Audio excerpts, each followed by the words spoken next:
Tengan ustedes un saludo cordial de parte de los estudiantes de Derecho de la Universidad Autónoma Tomás Frías. Queremos darles la bienvenida a las sesiones de podcast de Consultorio Jurídico Popular UATF, en los cuales tendremos invitados importantes del área del derecho, con los cuales hablaremos de temáticas relevantes en relación a nuestra área.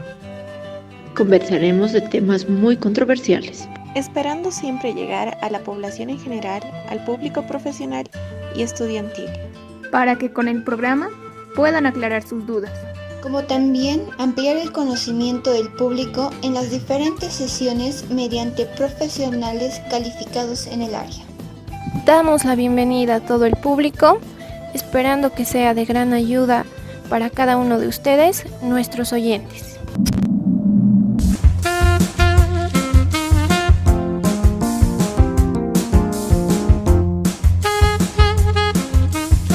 Hola Andrés, mi nombre es Majo. Este es el quinto programa del podcast Consultorio Jurídico Popular UATF, que es una iniciativa de estudiantes de cuarto año de la carrera de Derecho de la Universidad Autónoma Tomás Frías. Hola, ¿qué tal? ¿Cómo estás, Majo? Es un gusto saludarte el día de hoy. De hecho, es un gustazo que estemos acá en esta nueva edición del podcast. Además, les comentamos a quienes nos están escuchando, a quienes nos están viendo también, que somos, como ya lo saben, un equipo de jóvenes ya de último año de lo que es esta facultad de Derecho, que están como que en un espacio que tienen la iniciativa, que tienen la intención más que todo de que plasmen la realidad, tanto en una realidad académica, en una realidad potosina, e inclusive si es que pensamos en un poquito más alto, en una realidad nacional, en una realidad boliviana.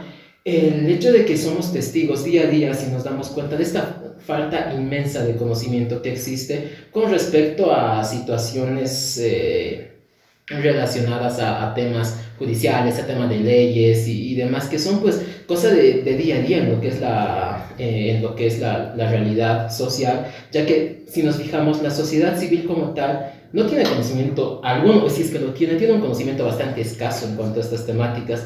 Es en este sentido que nos sentimos en esa obligación, de algún modo, pensando y viendo más que nada de que somos estudiantes, que ya estamos en último año y que ya estamos como que a pasos, a meses, a días de que ya seamos abogados, nos vemos en esta obligación de que vayamos de algún modo amplificando lo que son los quizá pocos conocimientos que tenemos de momento con el resto de la ciudadanía, con el resto de la población. Obviamente esto tiene un inicio en lo que es la misma familia, como estudiantes conocemos y demás, llegamos a casa y les platicamos, mami, papi, no sé, tío, tía, abuelo, abuela, ¿sabes qué? Hoy en la U me han enseñado tal cosa, ¿sabías que si pasa esto, la respuesta correcta es tal cosa? Y entonces pensamos, ¿y debido a qué no amplificamos esto al resto de la gente, al resto de la población potosina?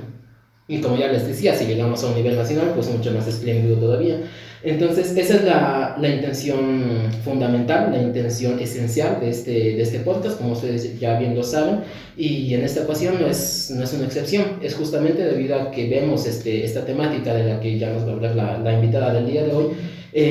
Vimos esta temática tan esencial, tan relevante y tan dejada de lado de algún modo, y es algo que se da tan constantemente, y vimos la necesidad inmensa de que la hablemos, de que la toquemos y que la vayamos dialogando, la vayamos, no sé, analizando de un modo superficial de algún modo, y obviamente con lo que nos vaya diciendo la invitada, esto se va obviamente amplificando mucho más. Lo que mencionas es muy cierto. Habiendo escuchado ya la introducción pertinente, damos inicio a nuestro quinto programa con la temática Protocolo forense en caso de violencia.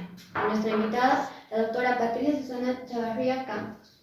¿Cómo están, chicos? Buenas tardes, un gusto por la invitación y presta a disipar las dudas que tengan con el poco conocimiento que tengo y la experiencia que he adquirido en el Ministerio Público. Adelante, chicos. Ok, buenísimo, ¿cómo están? Bien, dando inicio a esta edición, el tema esencial, como ya lo decía Majo, es algo relacionado a la violencia. Ese es el tema fundamental, obviamente, y vamos, no sé, expandiéndonos un poquito más. Entonces, ya, dando inicio de lleno a esta temática, para que vayamos entendiendo bien lo que hablemos de aquí a, no sé, a un momento, ¿qué es violencia? ¿Cuántos tipos de violencia existen de repente? ¿Cuáles son los más conocidos en Bolivia? Bien, si hablamos de violencia nos tenemos que referir a la fuerza que ejerce, ¿no?, una persona ya sea esto en forma de amenazas o tal vez haciéndolo efectivo, lo cual ya relaciona entre lo que es la violencia psicológica en forma de amenaza y la violencia física. Yo considero que son las más frecuentes desde mi experiencia profesional: la violencia psicológica, física, la violencia sexual, pero debemos entender y saber de que dentro de la ley 348 existen más de 10 tipos de violencia, alrededor de 16 tipos de violencia, y están obviamente estas dentro de estos tipos. Por ejemplo, aparte de las que les he mencionado, podemos hablar de la violencia feminicida, que está muy frecuente, por cierto, en nuestro país, y los índices están en ascenso cada día. Es alarmante realmente esta situación. Después tenemos la violencia patrimonial, entre otras, la violencia mediática, aquellas, por ejemplo, que por el avance de las tecnologías se hace muy frecuente el mediar la dignidad de las mujeres, haciendo público mensajes, fotografías, etc. Pero como tal, yo les digo desde mi experiencia profesional, las que he podido observar con mayor frecuencia es la violencia física, y obviamente relacionada con mi rama, ¿no? Y la violencia sexual, ante todo. Existe también este tema, al menos hoy en día es bastante sonado, como usted lo dice, debido al avance de la tecnología, esto de la violencia mediática, ¿no? Y es constante, al menos en redes sociales, en la tele, en la radio, inclusive cuando estaba, no sé, cuando le estaba ayudando a mi mamá en la cocina, así, escuchaba que llamaba gente, de repente llamaba a una persona reconocida de sexo femenino y decía: ¿sabe qué? A mí me están utilizando violencia contra mí, que me están sacando, digamos, como ejemplo, me están sacando del consejo simplemente por la condición de que soy de sexo femenino. Entonces, ese tipo de violencia, ¿hacia qué más o menos estuviese encaminado? ¿Existe ese tipo de violencia? Existe, pues, porque ya llegaría a ser la violencia institucional o laboral, ¿no? Más allá de que sea mediática, llegaría a ser institucional, porque se está violando los derechos de las mujeres. Sabemos que ahora tanto varones como mujeres tenemos los mismos derechos, y sobre todo para ejercer nuestra profesión. Entonces, si a una persona le puedan sacar injustificadamente de su trabajo, entonces ya estaríamos incurriendo en lo que es la violencia institucional o laboral también, que está dentro de la ley 348 como tal. Lo que a mí me llama la atención es la violencia simbólica o encubierta, porque esta es la que puede dar parte a otras violencias por los estereotipos que se tiene de la mujer, incluso a la violencia mediática también. Exactamente. No olvidemos que todavía estamos en un medio aún machista. No ha desaparecido por completo en nuestro país, y sobre todo en nuestra región, el machismo, y por lo tanto, por la condición de ser mujer, son todavía algunas personas discriminadas en sus fuentes laborales. Entonces, como tú dices, Majo, la violencia institucional va a dar pie, y también la violencia mediática, muy relacionadas, para que las mujeres puedan ser víctimas de este tipo de acoso laboral. Sí, realmente existe mucha discriminación todavía aún. Y usted, como profesional, doctora, desearíamos que nos ilustre cuál es el objeto y la finalidad de la Ley 348, además de qué medidas de protección tiene esta. Ya. Muy bien, el objeto fundamental de la Ley 348 es el establecer, ¿no?, medidas, mecanismos y sobre todo políticas, entre comillas, yo lo digo, políticas de prevención, de atención, incluso de protección, como tú lo has mencionado, y de reparación. Yo eso logré captar de la Ley 348, y reparación me parece que tal vez fuese reparar el daño, pienso que eso significa, ¿no?, de la víctima o de la persona que está viviendo en violencia. Además de que este es el objeto, ¿no?, y la finalidad es el de perseguir y sancionar a los autores o agresores.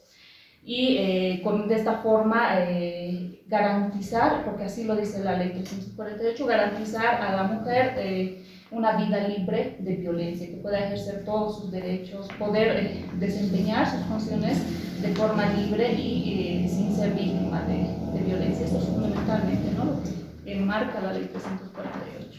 Dentro del objeto me parece muy especial el que menciona la reparación, ya que cualquier víctima tiene que pasar por un proceso para sanar, para dejar de autoetiquetarse a sí misma como una víctima. Y eso yo les pregunto a ustedes, ¿creen que se hace reparación del daño?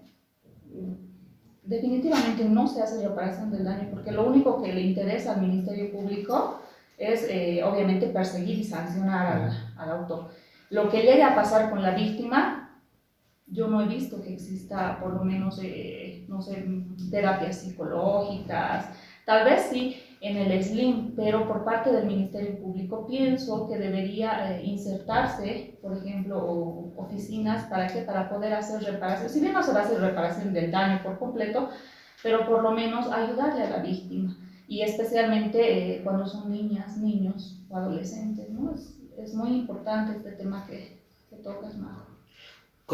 Justamente con lo que dice usted, esto de que si bien no se cumple o no se hace el seguimiento ya después de que de repente ya el caso haya llegado a una sentencia, luego ya se deja de lado a la víctima, y si lo pensamos también se deja de lado totalmente al que haya sido en ese momento sujeto activo, ¿no? Inclusive la población, la gente tiene la mentalidad, tiene la idea equivocada de que el objetivo es que se vengue el daño que le ha causado, cuando esto es totalmente antiguo. O sea, en la antigüedad, ok, se daba el ojo por ojo, diente por diente, tú haces tal cosa, entonces te sancionamos con lo mismo. Y hoy en día la gente inclusive está pidiendo esto de que se quite la vida a quien haya asesinado, digamos, a quien haya cometido violación. Y ok, hasta un punto de repente tienen razón, o sea, son casos bastante lesivos, son los tipos penales que tienen la sentencia más amplia, la sentencia máxima. Pero ¿qué sucede si de repente hay un sujeto inocente a quien le están inculpando y le sentencian a esto, le sentencian a que pues automáticamente le quiten su vida? Esto obviamente, además de que sea opuesto a lo que dice la misma Constitución, también es opuesto a lo que dice lo que dicen los derechos humanos. Entonces, se supone que la idea o que el objetivo esencial de las penas que se den a los sujetos activos que hayan sido hallados culpables es de que se intente que ellos encajen nuevamente en la sociedad, y no así de que se les quiten automáticamente todos los derechos, se los vea como de hecho que ya ni se los vea como humanos, se los vea como animales, se los deje ahí, no sé, 20, 30, como están pidiendo toda su vida que se queden ahí. Pero inclusive en algún momento escuché, e imagino que toda la población lo ha escuchado, lo ha visto en Facebook, en TikTok, en estados de WhatsApp, el caso tan sonado de este asesino, en serio, que se entrevistaba y le dicen, si me matan a mí, ¿van a volver ellos? Ya no vuelven. Mátenme, entonces ni así los vuelven. Entonces eso es algo que llama muchísimo la atención, y justamente con lo que dice Majo, esto de la revictimización, es algo bastante sonado, y es algo que de hecho se supone que también se contempla en esta misma ley, en la 348. Entonces, ¿cómo es que esta ley contempla? ¿Qué dice esta ley con respecto a la revictimización? La revictimización es evitar, ¿no?, de que la víctima vuelva a revivir todo lo que ha pasado en el momento que, por ejemplo, está prestando su declaración.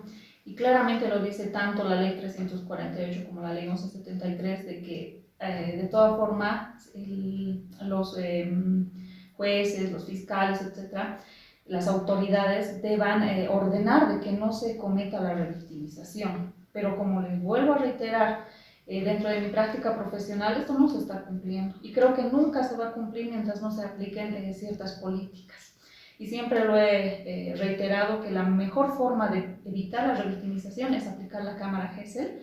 ¿Para qué? Para que solamente una vez pueda declarar, y eso lo dice la ley 1173, que una sola vez debe declarar la víctima, y eso se cumple. Creo que no se cumple. Porque ¿qué es lo que pasa? Denuncia en un lugar, tiene que declarar. Declara ante el fiscal, declara ante la policía, declara ante el psicólogo o la psicóloga, ante el médico. Entonces se la está revictimizando, y no creo que se esté cumpliendo ni lo que contempla la ley 348 ni la ley 1173. Entonces, cuando va una víctima y se le pide que cuente, que relate lo que ha sucedido en una instancia inicial, pienso que lo correcto esencialmente fuese de que sea con un psicólogo o con una psicóloga. A ver, pensemos, una chica llamada, no sé, la chica X ha sido víctima de violencia sexual, digamos. Entonces ella va, realiza la denuncia, le piden que relate qué es lo que ha sucedido psicológicamente, tenemos mecanismos de defensa. Ella en ese momento de repente sigue en estado de shock y sus mecanismos de defensa obviamente impiden de que ella asimile bien lo que haya sucedido y bloquea algunos momentos, bloquea situaciones que ha pasado y ella las ha olvidado totalmente, han quedado almacenadas en su subconsciente. Y si están almacenadas en su subconsciente, pues es como si no hubiesen sucedido. De repente ella está mal entendiendo las cosas o de repente no está contando bien lo que ha sucedido, tal vez ha sido mucho más lesivo de lo que ella está manifestando. De repente el sujeto activo que ella está señalando ni siquiera es él, de repente son más. Y son cuestiones psicológicas que pienso que fuese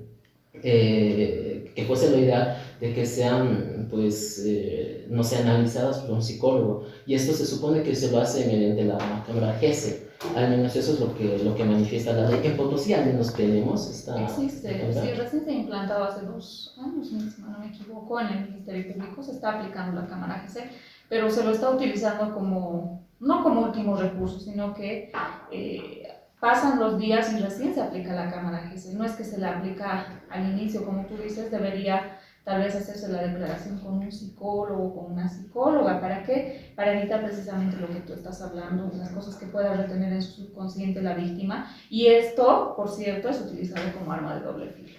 Porque hay cosas que no va a declarar en el momento y ya lo utilizan ustedes, los abogados, para sus defensas. Entonces, lo ideal sería tal vez que no declare en ese mismo instante. Si bien la revisión médica se la tiene que hacer rápido, pero yo pienso que debería tal vez primero aplicarse la cámara GESEL conjuntamente con todos los profesionales o finalmente hacer pues una grabación. ¿Para qué? Para que los otros profesionales puedan escuchar y ya no le estén preguntando, porque ha pasado y pasa.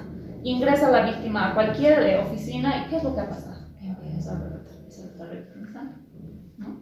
Teniendo claro la revictimización que sufre la víctima de parte de las instituciones y profesionales, también podríamos tomar en cuenta la revictimización que se le da mediante los medios de comunicación, mediante redes sociales, que puede hacer que las víctimas no quieran hacer conocer su caso, porque lastimosamente la sociedad tiene un tipo de víctima ideal, que según esta víctima pues puede justificar todo lo que le ha pasado, cómo le ha pasado, y la sociedad siente empatía por ella, pero una vez que la víctima no encaja en esta categoría de víctima ideal, entonces ya la gente se siente con el derecho de opinar si se lo merece o si no se lo merece. Has tenido la culpa, digamos, ¿para qué estaba ahí? ¿Por qué estaba ahí? Emitiendo juicios de valor que de ninguna forma está aceptado por ningún profesional, ¿no? Y lo que dices es cierto, si bien tal vez el Ministerio Público trata de proteger la identidad tal vez de la víctima e incluso del victimario, ¿no? En algunas circunstancias, las redes sociales, el informativo, siempre lo va a descubrir, poner a la luz y bueno, pues también se está revictimizando de esta forma, porque ya la sociedad la está tildando, la está señalando a la víctima, ya conocen dónde vive, todos sus antecedentes, y creo que también esta es una forma de revictimizar. Sí, estamos en esta sociedad que está de una manera sujetando a las mujeres de las piernas y luego les pide que se levanten, les exigen que se levanten. La siguiente pregunta es, como mencionó que son varios los tipos de violencia, en caso de ser víctima de alguna de estas, ¿dónde se puede hacer la denuncia? O sea, ya sea si es testigo o si ha sufrido el abuso. Cuando una vez se produce lo que se denomina la ruptura del silencio o rompe el silencio de la víctima, esta puede denunciar, en el SLIN, puede ser en la FELCB, incluso en la FELCC, quien deriva al Ministerio Público o directamente al Ministerio Público. Entonces, son varias instancias en las cuales puede sentar la denuncia de las personas que están siendo víctimas en ese momento. No es específicamente un lugar, sino que en cualquiera de estos lugares que te he mencionado, el personal, los funcionarios públicos deben recepcionar la denuncia para, obviamente, hacerlo llegar a las instancias que correspondan, al investigador, luego será al fiscal, etcétera, y a todas las instancias que correspondan. Ok, entonces, cuando se hace esta denuncia, cuando la víctima rompe el silencio, en ese momento, de hecho igual es muy sonado, al menos usted sabe que en la calle la gente habla, Entonces, en algún momento todos hemos escuchado, ¿saben qué? Yo he denunciado, pero si es que no estoy ahí con mis equimosis, con mis hematomas, si no estoy con mis exfoliaciones, si no estoy con mis 1000 lesiones, me dicen, no, entonces vuelva cuando sí tenga alguna lesión. Entonces, se necesita alguna evidencia en ese momento en el que se esté haciendo la denuncia, o se necesita de que tú realices la denuncia con algún certificado médico, tal vez. Hasta ahora todavía estamos tropezando con ese tipo de malos funcionarios, porque para mí son malos funcionarios aquellos policías, porque ha pasado, en muchos casos lo he visto, en que la víctima, por ejemplo, es agredida de forma psicológica y sabemos que es un tipo de violencia. Entonces la violencia psicológica no te va a dejar marca ni huella, incluso lo que se denominaba antes toques impulsos tampoco te va a dejar marca o huella. Por lo tanto, la denuncia no es un requisito para la denuncia tener un certificado médico o tener evidente alguna lesión física. En ese momento, si bien es valorada de forma externa por un funcionario público, en este caso los policías, estos deberían tomar la denuncia pese a que no existiese ninguna lesión, porque no es un requisito. Ya lo hemos mencionado, existe la violencia psicológica. Y de ahí también quiero hacer notar la importancia que ahora tienen los psicólogos dentro del IDIF, porque antes no se tomaba en cuenta su trabajo, pero ahora es tan importante como el trabajo de todos los peritos que puedan existir dentro. Exacto. Entonces, en cuanto a los certificados médicos, digamos, va del mismo modo, le pongo el ejemplo. Una chica X ha sido víctima de violencia. Su novio de repente la ha golpeado. Entonces ella va al hospital, la atiende un médico y el médico se da cuenta de que ella ha recibido golpes, se da cuenta de que ella tiene lesiones contusivas en sí. Entonces él hace su certificado médico. Eso ya se toma en cuenta como un indicio cuando va y de repente hace la denuncia. Se necesita de que se someta a una nueva revisión médica por parte de un especialista, o ya se toma en cuenta este certificado médico que ya le da el médico en el hospital. Ya es una prueba, el certificado que emite el médico del hospital. ¿Por qué? Porque este debe llenarlo en un formulario único. Hay que hacer la comparación con la ley 348, que antes utilizaba lo que es la homologación del certificado, pero ahora ya no se está homologando esto. De ahí que el médico que atiende a esta víctima, porque en cualquier lugar debe ser atendida, eso hay que tenerlo en cuenta para la población, porque las mujeres a veces piensan que solamente en el Ministerio Público o un forense lo puede atender. No, ahora ya puede ser atendida esta víctima en cualquier hospital, centro de salud, obviamente que esté acreditada por el CEDES o el Ministerio de Salud, y este emite un certificado, el cual es utilizado como medio de prueba y que directamente le llega a manos del fiscal. Ya no pasa por lo que se denominaba la homologación, por lo menos ahora se está aplicando esto dentro de lo que es el IDIF. Y en caso de que sea violencia sexual sucede lo mismo. Igual. Entonces, se supone, o al menos fuese lo correcto, de que los médicos están capacitados para estas revisiones, no sé, la técnica del hisopado, ya sea en la boca, el hisopado anal, el hisopado vaginal. Pero no sé si usted tiene conocimiento de si actualmente los médicos o los estudiantes de medicina están siendo capacitados en estas técnicas. Por lo que tengo entendido, no los están capacitando como debería ser, porque quien debería capacitar obviamente es un médico entendido en el área forense, ¿verdad? Ya desde la facultad deberían capacitarlos para que ellos puedan tener armas y poder atender no solamente en la ciudad, sino que también en áreas rurales. De igual forma, no solamente a estudiantes, sino que también a los médicos, porque los médicos quienes atienden, por ejemplo, en emergencias, deben ser capacitados, pero creo que no están siendo, porque he escuchado casos en los cuales, por ejemplo, se han hecho tomas de muestras de mala manera. Entonces, ya esto se desecha y se pierde la prueba. Por lo tanto, o tal vez deberían ejercerse políticas para poder capacitar a estos profesionales y bueno, pues facilitar, porque esta es una forma de abreviar, porque la ley 1173 lo dice, ¿no es cierto? Es una forma de abreviar y por lo tanto se abreviarían ciertos pasos y de no sobrecargar el trabajo al médico forense en el IDIF. ¿Usted ha tenido de repente algún caso así, como, no sé, ha sido llamado como una revista adicional, que en un caso en donde se haya tomado, no sé, se haya recolectado estas evidencias de mal modo y entonces como tal el caso ya ha estado yendo mal, o de repente el médico ha agarrado, ha recolectado las evidencias con alguna técnica y las ha manipulado mal, entonces se ha ido toda la evidencia. ¿Ha sido usted? Justamente estoy en ese trance de hacer una pericia de un caso en el cual se habían desechado algunas pruebas, precisamente porque no se habían tomado de la forma adecuada. Entonces me llamó un abogado penalista para poder realizar este trabajo y hacer un análisis. Claro que obviamente hay que hacer un análisis bien exhaustivo de todos los certificados. No puedo decir a simple vista si este caso puede ganar o si le voy a sacar a la persona que esté inculpada, ¿no? Entonces tenemos que hacer un análisis de cómo ha tomado, dónde lo ha hecho, si se ha invalidado realmente. O sea, hay que hacer una pericia de todos los certificados. Estoy en ese trance, todavía no lo he tomado el caso, pero ya... Pero tampoco podemos dar más detalles al respecto. No, tampoco. Entrando un poco a la ley 1173 de abreviación procesal penal, ¿cuáles son las medidas que dispone esta ley? Las medidas de protección.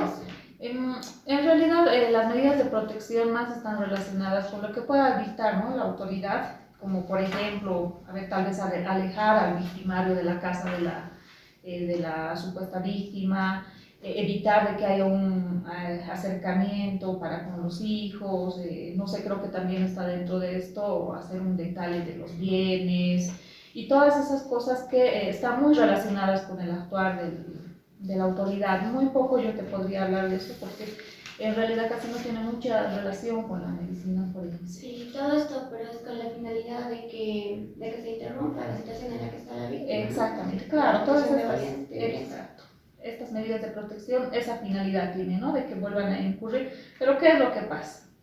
Yo he visto, y de cerca en el SLIM, les dan las medidas de protección y a la semana viene el esposo victimario a recogerle a la víctima de la casa de acogida.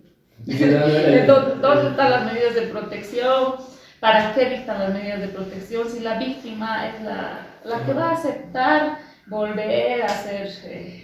Sí, y en la calle igual a veces escuchamos, ¿no?, de que al menos se da en familias y sin el ánimo de que seamos clasistas, en familias que son de escasos recursos, al menos de no tanta educación, y obviamente esto no es culpa suya. Vemos que el esposo le está golpeando, vamos y le defendemos, y oye, ¿qué te pasa? ¿Qué le estás golpeando? Y la chica, la esposa, no, déjale, es mi vida, él puede, y yo soy de él.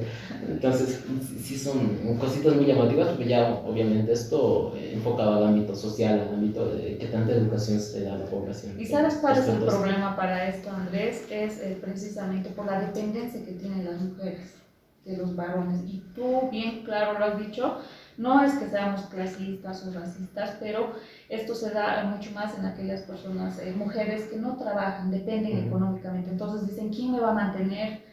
¿Yo qué voy a hacer con mis hijos si yo no trabajo, yo no sé trabajar, etcétera? Entonces tienen también. Y esto también es un tipo de violencia, la violencia económica. Exacto. Estamos también incurriendo. Exacto. Hay algo que me llama mucho la atención y de repente la población no sabe bien de qué estamos hablando. Cuando hablamos de IDIF, ¿qué es el IDIF? O sea, es una institución, hasta donde sé, es una institución que tiene su autonomía, obviamente, depende de la fiscalía, pero además de ello es totalmente autónoma. ¿Qué función cumple el IDIF? Ya. El IDIF, muchos no lo conocen, es el Instituto de Investigaciones Forenses, es una institución que depende, tú lo has dicho, del Ministerio Público, tanto administrativa como financieramente, pero tienen autonomía, porque tienen distintos departamentos de varios profesionales, no solamente están incluidos los médicos, sino también que hay psicólogos, hay documentólogos, etc. Entonces es una entidad y es el brazo operativo del Ministerio Público. ¿A través de qué? De estudios técnico-científicos. Ahí están incluidos todos los peritos que pueden existir dentro del área forense. Okay. Algo que me llama mucho la atención, ¿qué tanta cabida le dan al ámbito psicológico ahí? O sea, se supone que ahí hay psicólogos, pero si digamos hay un psicólogo, acaba sus estudios, se titula como psicólogo, ya tiene la capacidad suficiente, ya se lo admite ahí, o necesita de que haga alguna especialización de repente en psicología. Y lo mismo en el caso de los médicos. Si va un médico, sale de medicina, ¿ya puede trabajar en este ámbito o necesita una especialización de repente? Antiguamente, como no existía especialistas, como tú lo dices, en especialidad o maestrías o incluso diplomados, se tomaban en cuenta ya sea médicos generales o a psicólogos generales. Pero ahora no, ya hay mucho más exigencia para que los profesionales puedan ingresar al Instituto de Investigaciones Forenses con por lo menos un diplomado. Después, obviamente, es exigente de que hagan una maestría, una especialidad e incluso un doctorado. Como te dije hace un momento, ya pesa mucho, digamos, la labor del psicólogo. Incluso en la escala salarial creo que ya se está más o menos nivelando por lo que es el salario del médico, porque como mencioné hace un par de minutos, antes no se tomaba en cuenta este trabajo, pero debemos de tener presentes de que es muy importante la labor del psicólogo forense, sobre todo dentro de esta área. Como profesional con experiencia, ¿podría explicarnos cuáles son los protocolos básicos que sigue un médico forense al momento de revisar a una persona víctima de violencia física? Ya. Lo dice en la ley 348 que para valorar a una víctima, ya sea de violencia física o sexual, esta debe ser especialista, ¿no es cierto? Entonces, al ser especialista, debe cumplir con ciertos requisitos y obviamente conocer los protocolos de atención, sobre todo en aquellas víctimas de agresión sexual. No va a ser lo mismo valorar a una víctima de agresión física que le haya dado un golpe, por decir, en el brazo, a una víctima de agresión sexual. Obviamente que en este caso hay que tener mucho tino, hay que tener mucho cuidado precisamente para no revictimizar.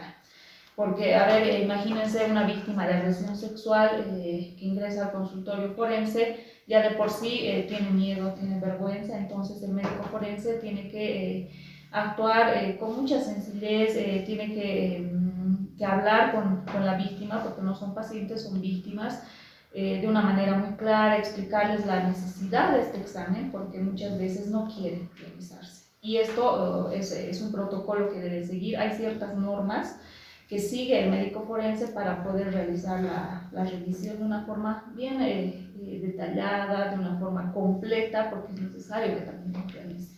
Esos son los protocolos. Entonces sería necesario que la víctima se sienta cómoda para que realice este examen médico. Exactamente, y muchas veces incluso se había solicitado de que para la valoración de víctimas mujeres sea mujer la médico forense quien pueda realizar. Obviamente se tiene mucho más confianza, ¿no? Pero en cuestiones igual de su propia dignidad. Exactamente, que haber ingresar una mujer y ver un médico varón es un tanto más complicado. No desmerecemos el trabajo de los varones, de los médicos forenses varones, pero resultaría mucho más... la víctima ya está vulnerable. Exactamente, tienes toda la razón. Se necesita de que la víctima vaya acompañada de alguien de su familia. Exacto. En estos casos, que no sé, de repente ha sido víctima de violencia sexual, ella va digamos, con su mamá, van para que el médico le haga la revisión y el abogado más está ahí metiéndose, no, yo tengo que hacer la revisión para que vea, de repente usted hace mal la revisión y demás. Se admite de que el abogado o de repente el fiscal esté en esta revisión o nadie más que la víctima. En casos de violencia física muchas veces se ha admitido, yo por lo menos admitía de que puedan entrar tal vez los abogados de parte o el fiscal, pero es mucho más incómodo y peor aún si se trata de violencia sexual. Particularmente yo no dejaba participar a nadie más que a la víctima con su familiar, y mejor si es del mismo sexo, porque resultaría pues feo que ahí esté observando el abogado. Obviamente que tal vez pueda tener derecho, pero no es nada saludable. Y obviamente por ética también el abogado tiene que entender de que debe esperar afuera para no ocasionarle vergüenzas a la víctima. Es bien importante tener en claro. Y en el caso de violencia sexual, del mismo modo, ¿cuáles son más o menos algunas técnicas específicas que se utilizan en esta revisión? Existen las técnicas de, por ejemplo, la revisión detallada desde la cabeza hasta los pies para identificar ciertas lesiones que nos puedan orientar de que se trata realmente de una agresión sexual. Después se va a hacer revisión, obviamente, de los genitales porque es una norma. Incluso en en acoso sexual, sabemos que ya no se llama abuso deshonesto, ¿verdad? Muchas veces dicen, pero si no ha habido penetración, no ha habido acceso carnal, entonces es un protocolo que se sigue. O sea, por normas del IDIF se debe valorar a la víctima y hacer una revisión de los genitales de una forma suave, que no le moleste a la víctima. Imagínense que ayer ha ocurrido el hecho y de que yo esté actuando con torpeza, etcétera, no se puede, no está aceptado. Entonces son ciertas técnicas que se deben aplicar para hacer una revisión. Obviamente no tiene que ser superficial porque estamos tratando de encontrar muestras, indicios, pruebas. ¿Para qué? Para ayudar al fiscal y pueda con esto hacer una buena investigación. Y se supone además de que se revisen los genitales, ya sea que se haga una revisión anal, vaginal, una revisión bucal, también se toma en cuenta al momento en el que se está haciendo la revisión, en el caso de que existan lesiones como las llamadas sugilaciones, de repente también existen equimosis en los brazos con huellas de dedos, de repente, inclusive también escoriaciones, ese tipo de lesiones amplifican tal vez el hecho lesivo como tal. Son dos cosas distintas. Cuando ya encontramos este tipo de lesiones, el médico otorgaría la incapacidad. En cambio, si solamente encuentra, por ejemplo, un desgarro reciente o antiguo, se trataría de un hecho de carácter sexual. Entonces eso ayuda con los días de incapacidad y además nos orienta, pues si encontramos sugilaciones a nivel del cuello, a nivel de las glándulas mamarias, o lo que tú has dicho, las huellas digitales en los brazos, en los muslos, por ejemplo, nos ayuda, y eso ya nos da luces de que ha existido un forcejeo por parte del victimario. Y esto de los días de impedimento, ¿todo médico está capacitado para que los dé o se necesita de que sea un especialista? Solamente lo puede otorgar el médico forense. Se ha visto casos en que han llegado certificados con días de incapacidad. Esto no sirve. O sea, quien puede y debe otorgar solamente es el médico forense. ¿Y la clasificación de lesiones también lo hace este médico o ya lo hace el fiscal? Digamos, son lesiones leves, son lesiones graves. Eso Al calificar el delito solamente el fiscal. El médico forense no está capacitado para calificar el delito. Okay. Muchas gracias por ilustrarnos, doctora. Para finalizar, tomando en cuenta la Ley 348, que tiene vigencia desde la gestión 2013, ¿cuál es su evaluación de la misma? ¿Y esta tuvo un impacto positivo o negativo con respecto a los protocolos a seguir al momento de atender víctimas de violencia? Si bien existen protocolos dentro de los cuales deben estar regidos los médicos y sobre todo los médicos forenses, yo creo que ha ayudado de cierta forma la Ley 348, pero en cierta forma creo que no ha habido mucha incidencia porque estamos viendo el aumento de los casos, es un aumento alarmante de las cifras de víctimas y aún peor aún, infanticidios, feminicidios, que yo considero que endurecer las penas no es la solución. Desde todo punto de vista no es la solución, sino que más al contrario hay que buscar políticas de prevención, que si bien lo dicen el objeto y finalidad de la Ley 348, creo que no se está cumpliendo esto de las políticas de prevención y nosotros deberíamos ser los primeros actores, ¿no?, en buscar políticas de prevención, como ustedes como estudiantes y nosotros como docentes, para poder sensibilizar y más aún a la gente del área periurbana para romper esos mitos que todavía existen. Y les cuento como anécdota, ¿no? En una oportunidad una víctima me dice que ella tenía como 11 o 12 hijos, pero ¿por qué no te haces ligar las trompas o utilizas medios de anticoncepción? No, mi marido no me deja porque me dice que me voy a meter con otros hombres. Entonces creo que no estamos actuando todavía de alguna forma nosotros como principales actores para poder evitar estas cosas. Doctor, algo que me estaba llamando mucho la atención en este caso, de que, digamos, la señora ya haya tenido hasta hijos, obviamente ha tenido relaciones sexuales, muchas veces ha tenido hijos, de repente hasta más de 5 hijos, y luego va y denuncia que ha sido víctima de violación, que su esposo la ha violado. Entonces, me imagino que es un poquitito más difícil el que se evidencie o no si ella ha sido realmente violada. Su esposo obviamente ya no existe lo que es un desgarro vaginal, al menos reciente, que inclusive ya ha tenido hijos. Entonces, ¿cómo es que se hace esta revisión o cómo se puede evidenciar de que evidentemente ha sido víctima de violación? Ahí entra en juego pues el papel importante que tiene el psicólogo. Como tú bien lo dices, si ha tenido, por ejemplo, 5 hijos, ya no voy a encontrar nada, a menos que encontremos, por ejemplo, huellas en los muslos, de los dedos, de que le haya forcejeado, de que le haya provocado sugilaciones o algunas excoriaciones.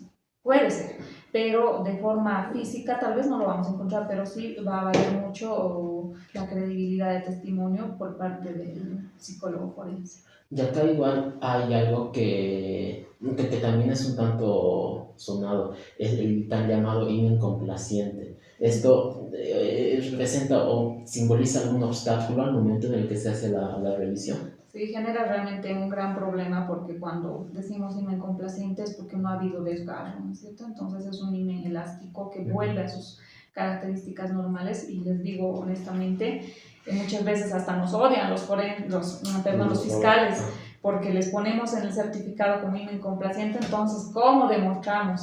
Hay ciertas técnicas, obviamente, que se van a demostrar, tomar muestras, indicios, incluso tomar una muestra para mandar a un estudio especializado para determinar estas cosas. Obviamente hay, pero es un tanto complicado y genera muchas complicaciones dentro del avance. De repente también con alguna técnica de hisopado se envían las muestras para que se evidencie si es que de repente hay fluido seminal ahí o algo así. Muchas veces utilizan pero preservativos.